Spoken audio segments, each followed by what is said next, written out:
The student I made my visual schedules for is a rather high functioning student. He has Down syndrome. He attends all gen ed classes with the exception of math and reading, which I do pull out with. He Communication is a challenge for him. Verbally, he's rather hard to understand. He doesn't have any sort of communication device or PEX board. Um, he does carry around a daily schedule with him as well as a reward schedule. In my classroom, he has a work schedule that I use with him. I'm going to show you these three schedules and explain to you how these fit him and why they were chosen. This first one here is his daily schedule. It's used left to right, top to bottom, with a combination of pictures, picture icons, colored picture icons that have the actual picture of the teacher on there, as well as colored drawings for our lunchtime. So every morning he comes in and he puts his schedule together. He knows what goes first, what goes second, and what obviously always goes last. This works well for him. He's able to take it with him. It's mobile. You can take it with him to every class. When he's done, he pulls it off and then he adjusts everything, slides everything over, slides it up, and then in the back there's an envelope that he puts them in when they're done. And then when he knows when he gets the home icon to the top left, he knows he's done for the day. Seems to work really well for him. It did come over from the elementary. I'm a middle school teacher. The student is now in 8th grade, so he's very familiar with it. It works well for him.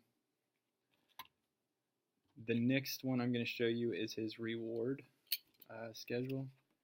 So this is a puzzle board of one of his favorite things that he can earn if he keeps at least one piece throughout the day. He loses pieces for not participating, not having a good attitude, inappropriate touch, or movie talking when he is not supposed to be. So if he loses both pieces, he does not get his chocolate fudge bar when he gets home, which is a huge motivator for him. This also is mobile. We don't take this to class because he's kind of phasing out of needing this reinforcer. However, when he does come back into class when he's with an associate and I see him grab it, I realize that it still works. So, the other visual schedule I'm going to show you is his work schedule.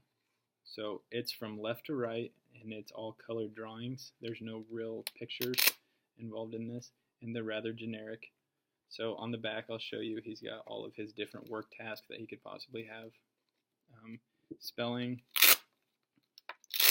probes for Friday, writing, math on the iPad, markers, normally that means math on the marker board, worksheet, reading counts book. So what I do is I'll pull 3 off of here and I'll put them on the front here. And then on top of his desk, I'll spin my computer around here so you can kind of see what his desk looks like. He's got numbers labeled. He's got numbers labeled 1, 2, 3, and 4, so he knows what he has to do. And those work tasks will be sitting on top so he can pull them down.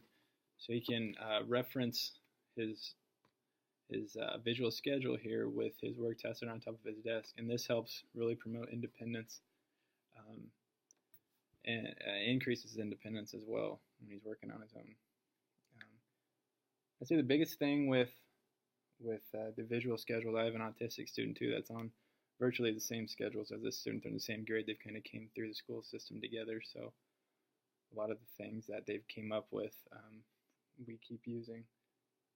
The biggest thing with the visual schedules is it eliminates the unknown, which in turn eliminates or reduces the anxiety levels of these students.